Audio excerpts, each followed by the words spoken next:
But I was probably 3 years old when I first started really getting interested in cars. I would eat, drink, and sleep cars. I barely was old enough to know what a car was, but I just loved them. My first cars were those little Matchbox series. They're sort of like Hot Wheels, the predecessor of the Hot Wheels. And I had a whole collection of them eventually. By the time I was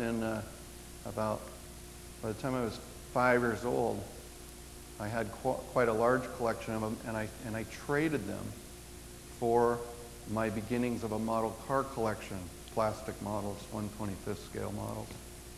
By the time I was probably in first grade, I could name every car, make, model, and year of every car on the highway without exception. We would travel across the United States, and I would name them as fast as they would come down the turnpike, year, make, and model. And I was barely 7 years old.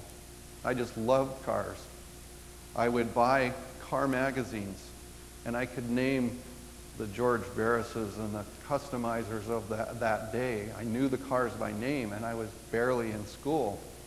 I don't know why I never subscribed to the magazines. If I had all the money I spent on the magazines, I could have bought a car. But I'd go to the newsstand and buy the car. My dream was to own a hot rod of my own, and I couldn't afford it. I remember playing on the carpet with my mom. I can't believe it. My mom would let me take chalk and draw roads on the living room carpet so I could play with my cars, bless her heart. And I remember my dad saying, if you drive a real car the way you play with your cars, it's going to be scary.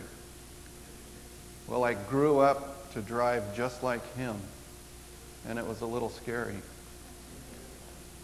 At any rate, all of my life I've loved cars. And I believe that that interest is actually something I was born with and something God gave me. And I believe that whatever your interest is, whether it's music, whether it's art, like one lady in our Sabbath school class was talking about, or whether it's wrenching on a car and getting greasy, or driving a truck, whatever your interest is, I honestly believe that God has given you an opportunity to use that interest to witness to people like you.